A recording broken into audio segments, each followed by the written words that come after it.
The film begins with Thug, played by Liam Neeson, parking his car down the street from the rented house. He reflects on an incident from his childhood when he got into a fight with a boy at school at the age of 9. His father advised him, "Don't be a pussy," which led Thug to beat the boy mercilessly. His father later acknowledged that perhaps Thug wasn't so soft after all. Thug accompanies Kyle Connor, portrayed by Daniel Deemer, the son of his employer, mob boss Charlie Connor, played by Ron Perlman, to meet a supplier at a fishery to discuss a business deal. The supplier is initially open to the deal, but becomes defensive and almost aggressive when Kyle inquires about the nature of the product. Noticing Thug's quiet presence, he makes a jab about Thug's age, while his associate appears eager for a confrontation. Thug intervenes, advising the supplier to rein in his associate before he ends up with 2 broken shoulders. The supplier smiles, and ultimately, they finalize the deal with Kyle. As they leave, Kyle reprimands Thug for his threatening demeanor. "If you want to be a boss someday, start acting like one," Thug advises him. While driving, Thug attempts to smoke, but Kyle protests against it in his car. Thug recognizes that Kyle is inexperienced and out of his depth. Kyle scoffs, and Thug warns him that his cocaine problem will only lead to more trouble. Thug visits a mattress store, which serves as the front for Charlie Connor's true business operation. Charlie discusses the recent deal with Thug, who tries to defend Kyle by claiming he secured a good price. But Charlie sees right through the lie. He recognizes that Kyle is incompetent. Charlie mentions that his son attended college and earned a degree, and he had hoped Kyle would become a lawyer, a respectable profession to be proud of. Charlie then informs Thug about his next assignment, but Thug struggles to remember crucial details. When Charlie inquires about his well-being, Thug fabricates a story about suffering from severe headaches. Once outside by his car, he uses a notepad to jot down important information, noting on one page that Charlie Connor is his boss. Next, Thug heads to a local gym to spar with a new boxer. While he manages to land some solid blows, he also receives a few hits himself. Later, he sits in the locker room, feeling disoriented. The gym owner comes in to check on him.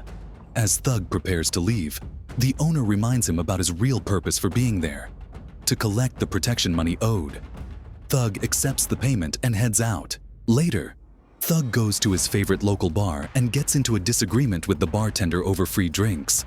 Suddenly, he notices a loud argument happening at the other end of the room between a woman and her boyfriend. Thug approaches the man, advising him to take the fight outside. When the man refuses and threatens Thug, Thug responds by knocking him out with a single punch. The woman, Yolanda Ross, screams at Thug, accusing him of killing her boyfriend. He's not dead, just a bit slow. Thug responds as he returns to his seat. Later, as he exits the bar, the woman confronts Thug about knocking out her boyfriend. Thug retorts that the guy had it coming. The woman nods with a smile, then inquires about how she'll get home. Thug and the woman go back to her place, where he kisses her passionately.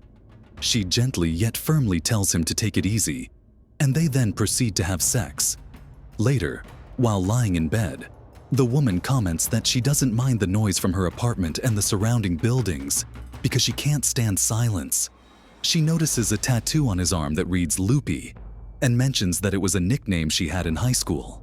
When she asks Thug who the tattoo was for, he simply responds, "Some whore." The woman points out that this isn't a very nice thing to say, but Thug explains it was in honor of a woman he thought he loved. He recalls getting the tattoo, and when he returned, she was with 2 of his friends. The woman remarks that his actions were ultimately quite romantic. The following morning, Thug leaves her apartment and returns home to work out. He receives a call from Charlie, who instructs him to pick up a pill shipment from Dr. Gruber, Ryan Homchick. When Charlie asks if Thug knows where to go, Thug confirms that he does, then checks his notebook for details. At the office, Dr. Gruber attempts to negotiate the price of the pills, but Thug shuts him down. As he's leaving, Dr. Gruber brings up Thug's memory issues, suggesting he see a specialist soon. The following morning, he visits the cemetery, where, after searching for a while, he finally locates his son's gravestone. In a fit of anger, He clears away the grass and dirt covering it. After taking a moment to collect himself, he yells at a caretaker, "You need to take better care of this place." Thug then heads to his daughter's house and notices a for sale sign by the door. Going around back, he spots Daisy. She isn't pleased to see him, but Thug insists he just wants to see her and maybe take her out to dinner. He soon discovers that he has a granddaughter named Katie and a grandson named Dre, Terrence Pulliam. When he asks why she is selling the house, Daisy laughs in his face, explaining that she was renting and the owners are selling it out from under her. Thug tries to justify his past behavior, but Daisy isn't interested in hearing it. She tells him he was an asshole, just like the fathers of his grandchildren, part of a whole generation of assholes. When Thug asks again if he can take them out to dinner, Daisy tells him to leave. That night, as Thug tries to sleep, he dreams that his house is flooding like the ocean. When he awakens, he finds himself in bed, where it feels like he's on a boat, and he sees the image of his father. Thug is taken aback and surprised to see him. "Are you still mad?" Thug asks. "Nah, I'm not mad anymore, kid." His father replies. Thug hears music, and his father points out a special engine that plays music reminiscent of a guitar. The following day, Thug meets up with the woman, who playfully teases him about being a gangster. They spend the day lounging in bed together. Thug notices the scars surrounding her tattoos, and she explains that they are from cigarette burns and toxic relationships. She then spots his own scars, and Thug remarks that they also come from dealing with jerks. Thug receives a call from Charlie, prompting him to get dressed as he tells her he has to go to NYC. When the woman asks for a goodbye kiss, Thug replies that he doesn't have time and heads out. "Me too," Dre smirks. That night, Thug dreams of his father again. When he wakes up, he discovers that the wound he received from Araceli has reopened. Thug heads back to Gambero's house to find Araceli. When she starts to undress, Thug stops her and admits, "I don't know why I'm here." He asks if she has family in the US and whether she wants him to contact them. Araceli shakes her head and tells him they already know. She explains that she has to work off a $20,000 debt to gain her freedom and shows him a picture of her child. Thug, feeling quietly unsettled but unable to help her with her debt, tells her that he can't assist and leaves, leaving her heartbroken. The next morning, Daisy and Dre are busy packing up the house when Thug arrives, asking to speak with Dre. At first, he struggles to find the right words, but ultimately apologizes for his previous behavior, making it clear that he doesn't want Dre to follow in his footsteps. "Don't be like me," he insists. Dre listens quietly and then walks down the hallway, distancing himself from Thug.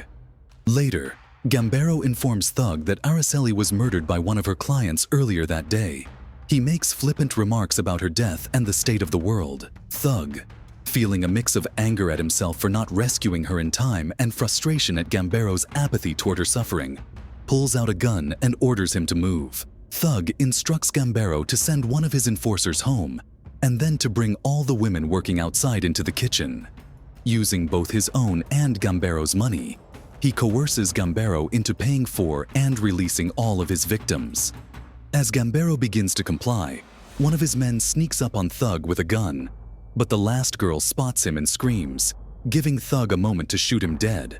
However, Gambero retaliates by stabbing Thug multiple times with a concealed knife, causing him to collapse to the floor. As Gambero boasts about his victory, the last girl picks up the fallen gun and shoots him in the head. In a panic, she rushes to help Thug, but he tells her to take the money and leave.